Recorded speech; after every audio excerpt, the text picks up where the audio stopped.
Every living organism we know of requires water to survive. It's part of the reason we look so feverishly for water on other planets across the universe and consume it consistently every day here on Earth. So what would happen to your body if you stopped drinking water? Of course, when we say water, we're including all fluids which simply contain water, like juices, pop, or tea.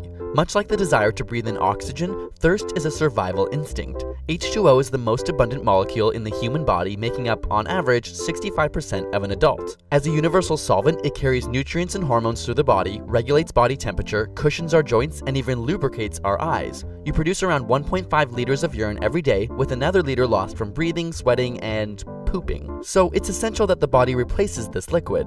The thirst center of the brain is located in the hypothalamus and is constantly using sensors in your blood vessels to monitor the amount of sodium and other substances in your body. For example, if you sweat too much, your blood volume and pressure fall. The brain then detects this change and creates the urge to drink something now. So what happens if you're unable to satisfy this thirst? The initial signs of dehydration are the obvious dry mouth, following which your urine becomes darker with a stronger odor as your body attempts to conserve more fluids. The lack of H2O then begins to affect your brain. You might feel lightheaded, have a slower response time, and decreased ability to feel pain. In fact, when you're dehydrated, your brain tissue literally shrinks. In studies observing hydrated versus dehydrated participants, the same task required more brain power and oxygen in dehydrated individuals compared to those fully hydrated.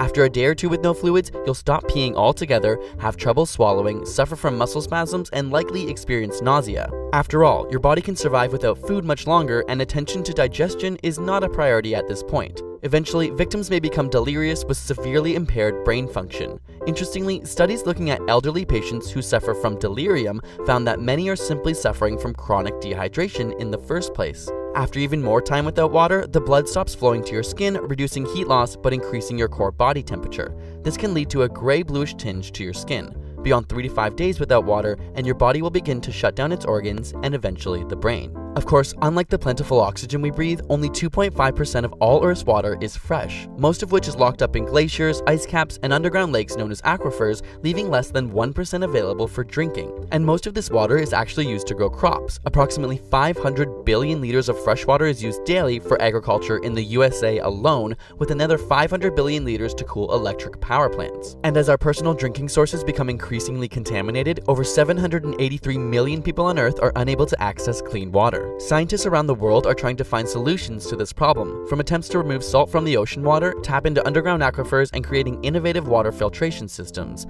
If we look to space, NASA has developed technology for astronauts to turn their urine into water more pure than what we drink on Earth.